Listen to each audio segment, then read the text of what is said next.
Good morning, everyone. I am recording this video just for those of you who are unable to attend the Google Meet or just elect not to attend the Google Meet. I just want to be very clear about the expectations for the week of Thanksgiving, especially for Monday, November 23rd and Tuesday, November 24th. Okay, so I will try to make this as quick as possible. The first thing I'd like to review is just what we did in class last week. So that you know what you should have done for when we come back to school on Monday, November 30th, or if you're online, what you need to have done by Sunday, November 29th. So, just to be very clear, everything that I'm going to go over in this video should be done and completed by Sunday, November 29th, the Sunday after Thanksgiving. Okay, so if you have not already, just understand that everything for the giver is under here. So if you haven't noticed this already, you should be reading through these whenever they get posted. So we are on the Giver week 2. This is what we did last week and what we're doing today, Monday, and tomorrow, Tuesday. So I'm not going to go through all these slides. They are here for you. They're posted right here, and there's a video explaining all this, so I'm not going to repeat it all again. You should have watched that. But just to be clear, everything that you should have done already is you should have read chapters 4 and 5 of The Giver. You should have completed any of these journal questions in your writer's notebook here. You should have read chapters 6 and 7, chapters 8 and 9, completed those journal questions. And then you should have gone on to Google Classroom and completed journal entry number 5 right here. Those other journal questions are in your writer's notebook, or if you're online in a Google Doc.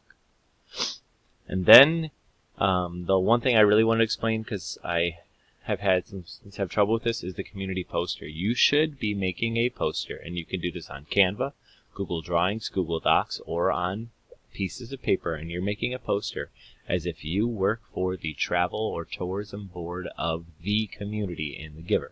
And your goal is to recruit people, to get people to want to come to visit or live in your community. So your goal is to highlight the positive aspects of this community, whether you think they're positive or not, what other people might see as being positive in this community. Things like everything is free, and there's no crime, and there's no joblessness or homelessness. So you should be making this poster. There's some ideas for the poster here, but please read through all these instructions and turn this poster into me if you're online as soon as possible, definitely by Sunday the 29th. Okay, so by the time you're watching this video, you should have already read chapters 1 through 9 of The Giver, entered all your gist notes for The Giver, and completed the poster and all the journal entries up through journal entry number 6. Alrighty. Today, Monday, is Reading Zone. So, you should be reading for second quarter Reading Zone, and you should be entering gist notes every single Monday, whether you're in person or not. The gist notes get entered in the doc that I've already made for you. Right here, you should have entered these two already earlier in November, and today you're entering in this row right here, November 23rd. It's very important that you keep up with this. We do have a book project due on January 22nd, so you need to have your book read, summary written, and project done. Okay, so going back to the slides, that's Monday, Reading Zone and Gist Notes, so that's today. Now tomorrow is Tuesday, November 24th. The expectations for tomorrow on an online learning day are 2, right here in front of you. Finish chapter 10 of The Giver. Read chapter 10 of The Giver. And I just want to remind you that it's right here under The Giver ebook and audiobook. You can read and listen, or just read. You should not just listen. You should have the words in front of you. Finish your gist notes for chapter 10. And then finally, complete journal entry number 6. So it seems a lot of people are just reading the question and not reading all of the instructions. Please, please, please make it a habit to read the instructions. So First, the question is, why does Jonas find the instruction about lying so disturbing? Jonas is the new receiver of memory. What do you think that means? And speculate. That means predict. Think about what you already know about the story. Tell me, why do you think the rules were changed for Jonas? What do you think the committee of elders sees in Jonas that makes him so special that the rules are changing for him? Especially the one like he can lie now and he can ask any question without fear of being chastised. You must use textual evidence to support your answers. So, here is what I mean by that. All right, so I say, why are the rules changed for Jonas? I might say, I believe the rules are changed for Jonas because the committee has been watching him for the last 10 years in hopes that he would be the right person for the job, and he has shown integrity as evidenced on page 71 of the novel, where it says integrity.